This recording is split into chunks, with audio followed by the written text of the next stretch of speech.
Welcome to Second Take, the show that takes a look at the issues behind the news.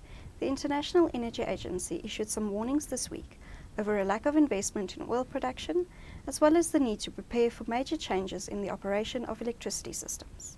Terence joins me to unpack some of the issues raised in the World Energy Outlook 2018. Hi, Terence. Hi, Chanel. The IEA is cautioning that current investment levels in oil production are inadequate to meet demand. That's right. So we're seeing a lot of investment in tight oil, in shale oil in the US, but we're not seeing the same level of investment in new projects by conventional oil companies.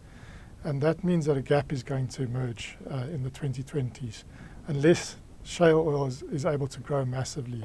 And that would be the equivalent of another Russia's production. So the current forecast is that shale oil will grow, will add about 75% of all new demand to the mid-2020s. And that, so the US will become a major player in oil production. But there's going to be a prevailing gap in supply. And that supply crunch could have sort of serious implications for prices. And they are warning of instability and possible price spikes into the 2020s because of this lack of supply coming from the conventional oil fields. And would like to see those investments in new projects basically not just to meet new demand that's coming into the system. That demand, as we know, is no longer going to be driven by the passenger vehicles, which are going to be more and more electrified.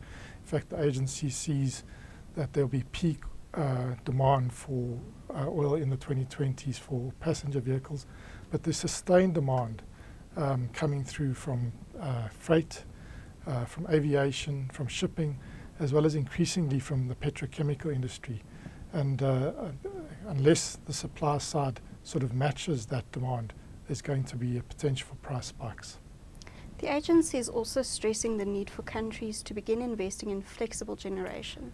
Yes, as we know that renewables is the new kid on the block, but that comes with the downside of variability. So electricity overall, the IEA is saying is going to grow twice as fast as any other carrier, energy carrier, such as oil or oil. And what we're going to see is within that, renewables, wind and solar in particular, are going to grow at 4 times that rate. So it's a massive amount of growth that's coming in through from renewable energy. So renewable energy, wind and solar photovoltaic, they're weather dispatched. They're not dispatched by the system operator, unlike a baseload coal-fired, traditional baseload coal or nuclear plants. And therefore gaps emerge during during different periods of the day when the sun is not shining at night, obviously, or when the wind is failing to blow. You need to fill those gaps with flexible generation. And they say that's going to be the cornerstone of the new emerging electricity system, how we procure that capacity, that firm capacity that you need to close those gaps. Because without that, you won't be able to keep the lights on. Now, obviously, to do that at different penetration levels, it's easier at early stages of variable renewable energies penetration, say below the 10%. You can use even your coal and your nuclear plants flexibly to close those gaps. Once it starts penetrating at higher levels, 15% and above, and a lot of countries are going to move into those sort of levels because wind and solar have come down so much in cost, so they're the cheapest form of new generation in many, many countries, not just South Africa. You're going to have to find ways to close the gaps. And either immediately using gas is one of the favored mechanisms, and therefore gas is seen as growing around the world, but also increasingly through other flexible generation or flexible technologies such as battery storage. And I think there's going to be a lot of focus on battery storage in the future, especially as those costs start to fall. What are the implications for South Africa?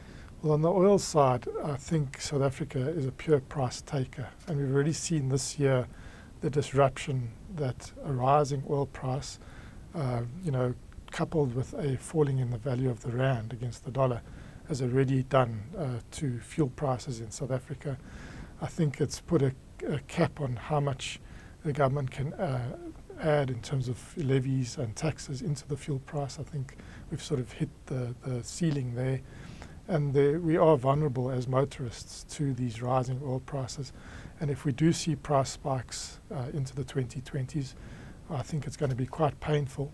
So I think the policy implications there are, if you can't get domestic sources of oil, you're going to be needing to look at maybe alternative forms of energy carriers. And I think here the big opportunity could be electrification. We already see a lot of the automotive OEMs bringing in electric vehicles. And I think the government is going to need to make some policy decisions around electric vehicles, electric mobility. And I think the one good thing is that South Africa's penetration of electrification in, for instance, water heating in the homes, as well as cooking, is quite good. Now, that's quite ironic because a few years ago, when we had the load shedding, there was a big push to de-electrify cooking and heating in the homes. But I think that as electrification grows as an energy carrier, and that's sort of being a global trend, we can use that electrification or that electric energy more and more in heating, cooling and mobility. And South Africa needs to look at that as maybe as a mitigating force against oil price spikes into the future. But that brings us to the other issue, the other side of the coin is electrification. While we've seen very low levels of demand growth in South Africa, electrification into these other sectors means that we'll probably see some displacement of other energy carriers, and therefore we need to invest in our electricity system. And that's the big problem for South Africa at the moment. We know that our main utility, Eskom, is facing dire financial conditions, and also this disruption that's taking place around wind and solar is having an impact on Eskom and its financial viability. So again, we're going to have to make some serious policy choices. Are we going to fully embrace the transition to a mix that's really a variable renewable energy-led mix, probably with Eskom playing less and less of a role? And if we do that, which does seem to be the integrated resource plan sort of message, that is going to be the cheapest way to add new capacity, doesn't mean that it's cheaper than the current tariffs. The tariffs are going to have to rise because we are not yet at cost-reflective tariffs. But if that is the cheapest form of new electricity, we're going to have to invest. We're going to have to make the conditions for investment, not just in those variable renewable energy plants to give us the electricity we need, not just for what we currently use in terms of industry and keeping the lights on, but also increasingly for mobility, for heating and cooling. So we're going to make those investments, but we're going to have to couple that with a very big focus on procuring firm capacity, procuring flexible generation, whether that's in the form of battery storage, whether that's in the form of fossil fuel such as gas. We need to find a model and a method to value that flexibility in the system, as well as the grid. The grid is the key enabler of this. And I think in all those areas, we're falling short massively at the moment. So there's massive implications from this report for South Africa, massive policy implications that we have to get our head around, and we need to start doing that with some urgency.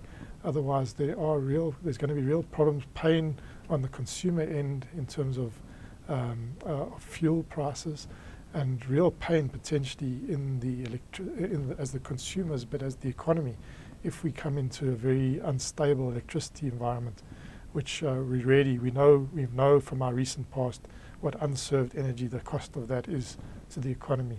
So we need to make those choices, we need to make some hard decisions, and we need to start getting active in this energy environment so that we can have secure supply, but also try and keep the cap on the prices. Thank you. That's the second Tech Show for this week. Thank you for watching, and join us again next time for more news analysis.